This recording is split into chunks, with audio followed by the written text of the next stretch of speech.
Proclaim a joyful sound and let it be heard. Proclaim to the end of the earth, the Lord has freed his people. Alleluia. In the name of the Father, and of the Son, and of the Holy Spirit. Amen.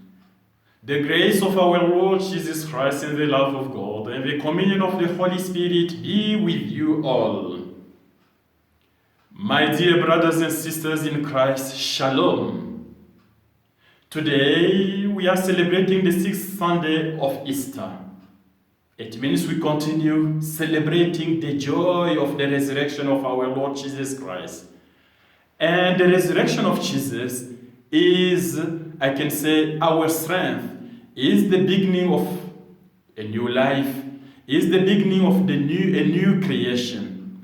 And today we are called to listen to the Word of God.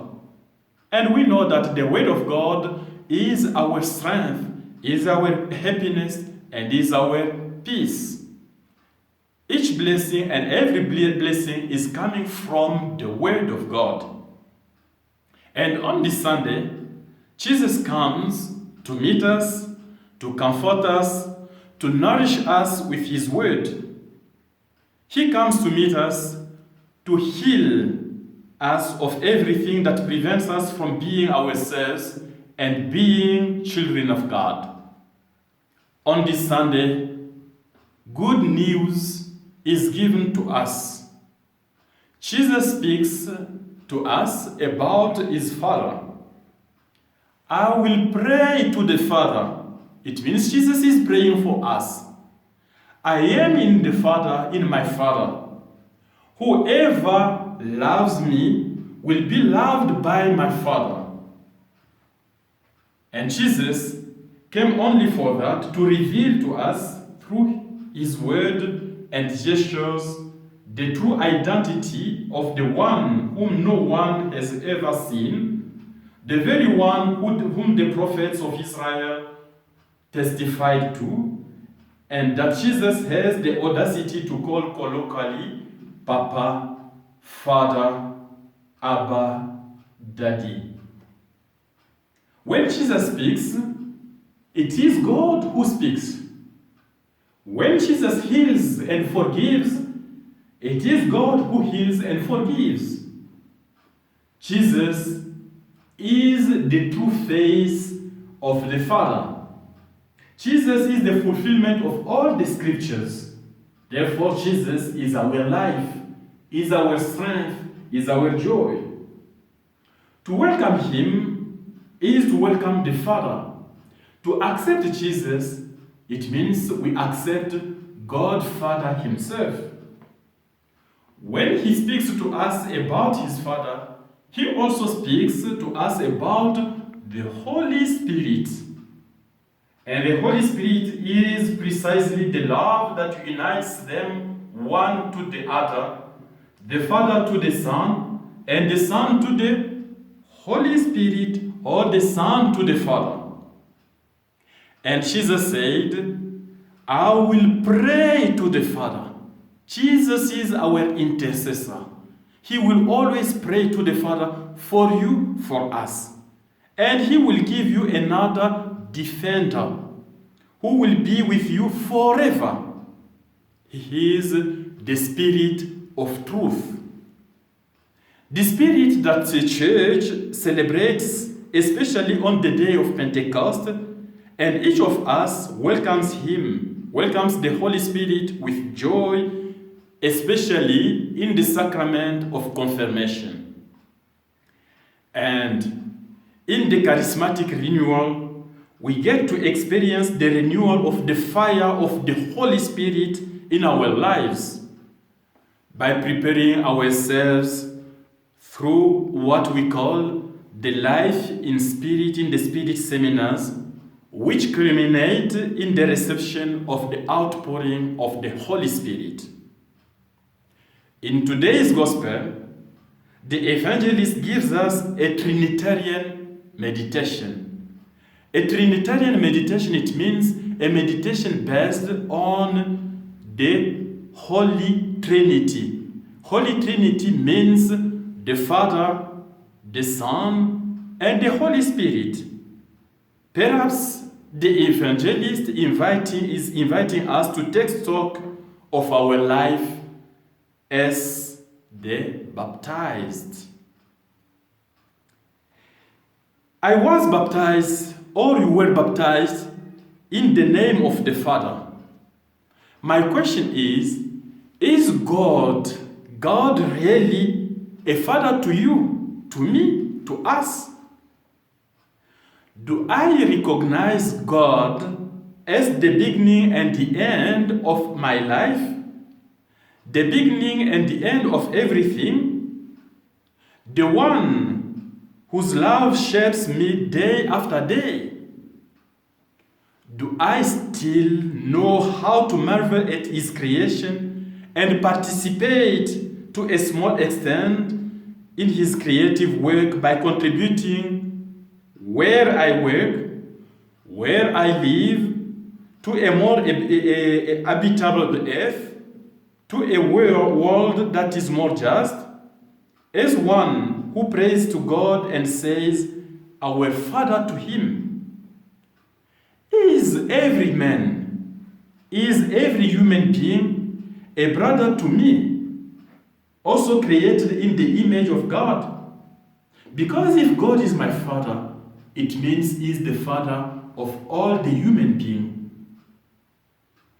I was baptized in the name of the Father and the Son.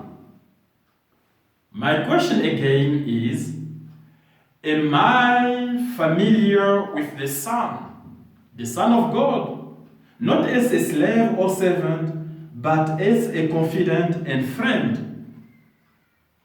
Do I read and take time to read the Gospel, the Word of God, with sufficient devotion to correct the caricatures of God that I tend to make out of my laziness or convenience? Is Jesus really the Lord of my life? Am I accepting Jesus as my personal Lord, my personal Savior, my healer, Him who offers Himself to me in the sacrament of the church? Am I ready to accept that and to continue to accept that? I was baptized in the name of the Father, the Son, and the Holy Spirit, according to the Gospel of Matthew, chapter 28, verse 19. This Holy Spirit of my confirmation, do I let Him act in me? If He is the Spirit of truth, He has to have something to do with truth wherever it comes from. Do I know how to listen to Him, to listen to the Holy Spirit, to the voice of the Holy Spirit? Another question: do I take time each day in prayer to review my day, to review my life, my encounters, saying to God, as the young Samuel used to say, "Speak, Lord, your servant is listening"? My defender and comforter, the Holy Spirit, invites me never to despair, neither of others, nor of God, or even of myself. The Spirit, the Holy Spirit, is powerful enough in me to overcome all my resistance, my struggles, my troubles, my battles. The Spirit is patient enough to lead me where God wills if I entrust my life to Him and ask Him to mold me, to transform me, to change me. Yes, let us remember, we were baptized, I said, in the name of the Father, the Son, and the Holy Spirit, according to the Gospel of Matthew chapter 28, verse 19. And through our baptism, we have become the temple of God. And as the temple of God, always be prepared to make a defense to anyone who calls you to account for the hope that is in you. Yet do it with gentleness and reverence. Peter, the apostle, tells us in his first letter, chapter 3, verse 15 to verse 18. Finally, we are the beloved sons and daughters of God. And because of this, we are called to proclaim. To proclaim what? The wonders of Him who called us out of darkness to His admirable light. May this word of life in this 6th Sunday of Easter dwell in your heart now, forever and ever. Amen. The Lord be with you. May Almighty God bless you and protect you, the Father, the Son, and the Holy Spirit. Amen. Go forth, the Mass is ended, and praise the Lord. Alleluia.